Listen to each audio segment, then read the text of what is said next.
Previous CIA officer and business stream pilot John Lear has sworn an affirmation expressing the Twin Towers were not purchased to the ground via planes colliding with them on September 11. As Lear would see it, the official claim that two planes collided with the towers is really physically incomprehensible.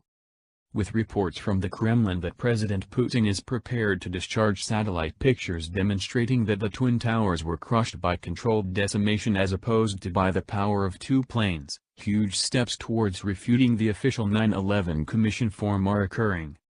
A testimony is not kidding business in law. Dissimilar to some other type of articulation, an oath moves toward becoming truth in law on the off chance that it isn't invalidated. It is currently up to the adversaries of John Lear's hypothesis to display confirmation and endeavor to discredit his announcement point by point. On the off chance that they can't or don't refute the hypothesis, the U.S. government will by oversight be conceding that the official record gave by the 9/11 Commission isn't reality. Also, trust me, John Lear's announcement makes an extremely solid case. He isn't only a straightforward pilot tossing his sentiment around.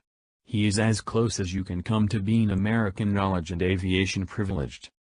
The grandson of Learjet author Bill Lear, John himself is a resigned aircraft chief and previous CIA pilot who has flown more than 100 unique sorts of plane amid 40 long periods of dynamic flying.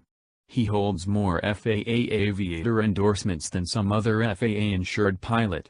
He has flown clandestine CIA missions in Asia, Africa, Eastern Europe and the Middle East. Fundamentally, you would prefer not to contend with John Lear about flying in planes.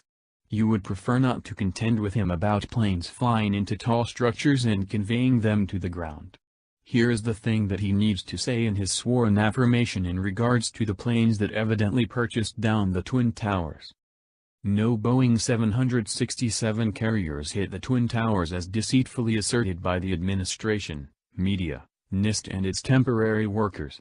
Such crashes did not happen on the grounds that they are physically incomprehensible as portrayed, for the accompanying reasons. On account of AL-175 going into the South Pinnacle, a genuine Boeing 767 would have started extending when the nose hit the 14-inch steel segments which are 39 creeps on focus. The vertical and flat tail would have momentarily isolated from the flying machine, hit the steel box segments and tumbled to the ground. The motors while affecting the steel sections would have kept up their general shape and either tumbled to the ground or been recuperated in the trash of the fallen building. No Boeing 767 could accomplish a speed of 540 miles per hour at 1,000 feet above ocean level. Parasite drag copies with speed and parasite control shapes with speed. The fan segment of the motor isn't intended to acknowledge the volume of thick air at that elevation and speed.